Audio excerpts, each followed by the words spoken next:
আসসালামু আলাইকুম সবাইকে। রেজাউল করিম মল্লিক ভাইয়ের কথা তো আমি বলছি আপনাদেরকে এর আগেও, তাই না? আজকে আমি আরেকটু বলি।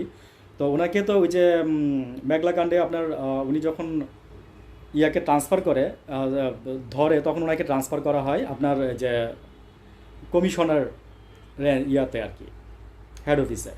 তো ওনাকে পোস্টিং দিচ্ছে নতুন আজকে, উনি ব্রিফ করছে। সেটা হচ্ছে ঢাকা জেলায় ওনাকে ডিআইজি রেঞ্জের প্রদান করা হয়েছে। ঢাকা বিভাগের মধ্যে আপনার ধরেন ১৩টা জেলা আছে, ৯৮টা থানা আছে। এই থানাগুলোতে প্রত্যেকটাতে আপনার অভিযোগ বক্স বসানো হবে। এবং উনি আপনার একটা অ্যাপস চালু করবে। অ্যাপসটা আপনার হচ্ছে টক টু ডিআইজি, ঠিক আছে? ঢাকা রেঞ্জ যারা তাদের জন্য শুধু টক টু ডিআইজি, হ্যাঁ, টক টু ডিআইজি নামে একটা একটা অ্যাপস উনি মানে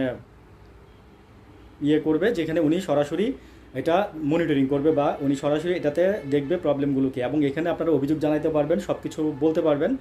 আপনার তথ্য, নাম ধাম সব কিছু গোপন রাখা হবে, ঠিক আছে? তো আর মনিটরিং সেলও করা হবে। মনিটরিং সেলের সাথে আপনার ধরেন আপনি ভিডিও কনফারেন্সও ওনার সাথে কথা বলতে পারবেন। যদি কোনো থানার ওসি, এএসপি যদি কাজ না করে, কিংবা যদি ঘুষ চায় আপনার কাছে, কিংবা যদি কোনো দেখেন যে দুর্নীতিতে জড়ায় আছে, সরাসরি আপনি এই অ্যাপসের মাধ্যমে রেজাউল করিম মল্লিক ভাইকে আপনি অবগত করতে পারবেন। ইভেন শুধু তাই না, আপনি সরাসরি নিজে ডিআইজি অফিসে গিয়ে আপনি সরাসরি ওনার সাথে কথা বলতে পারবেন। উনি এইটুকু আশ্বাস দিচ্ছে ঢাকা রেঞ্জে যারা আছে, যে মানে যারা নাগরিক আছে, তাদেরকে উনি এই সুবিধাটা দিবে যে উনি নিজে মনিটরিং করবে যদি কোনো কিছু ফেইলিওর হয়, কোনো এএসপির, ওসির হাত থেকে যদি কোনো কিছু ফেইলিওর হয়, বা কোনো থানার আন্ডার থেকে যদি কোনো কিছু ফেইলিওর হয়, বা আপনি যদি সুবিচার না পান, তাহলে উনি নিজে এটা ধরবে। আমি জানি উনি উনি বললাম না যে উনি মানে সেই লেভেলের একজন অনেস্ট লোক, সেই লেভেলের একজন অনেস্ট লোক। উনি উনি অনেক ত্যাগ স্বীকার করছে ফ্যামিলির। আমার কিছু শর্টস ভিডিওতে ওনার কথা বলা আছে, আপনারা শুনলে শুনতে পারেন, ঠিক আছে? তো ঢাকা রেঞ্জের অতিরিক্ত না, ঢাকা রেঞ্জের ডিআইজি হিসাবে ওনাকে আজকে ট্রান্সফার করা হয়েছে ডিএমপি কমিশনারের ওই ইয়া থেকে আর কি।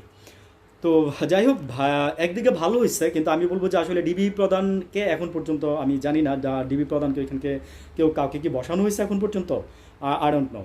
এই মল্লিক ভাই কিন্তু এসে প্রায় ২০০ আওয়ামী লীগ, বিএনপি বলেন, এটসেট্রা এটসেট্রা বলেন, সবাইকে ধরছিল, ঠিক আছে? এই মেঘলা কাণ্ডে জাস্ট ডিবি ভাই মানে ওনাকে এরকম একটা কাণ্ড করা হয়েছে। তবে এটা সবার মানুষ খুব নিন্দার ঝড় বয় দিচ্ছে দেশের মধ্যে, ঠিক আছে? এবং সবাই বলছিল যে রেজাউল করিম মল্লিক ভাইকে আবার ডিবির প্রধান হিসাবে করা হোক। তো যাই হোক, ডিবির প্রধান না হোক, অন্তত ঢাকা রেঞ্জের মধ্যে প্রধান যেহেতু যে উনি আছেন, এখানে উনি ভালো করবেন, হ্যাঁ, মানুষ অনেকটা স্বস্তিতে থাকবে। থ্যাংক ইউ, ভালো থাকবেন সবাই। আসসালামু আলাইকুম।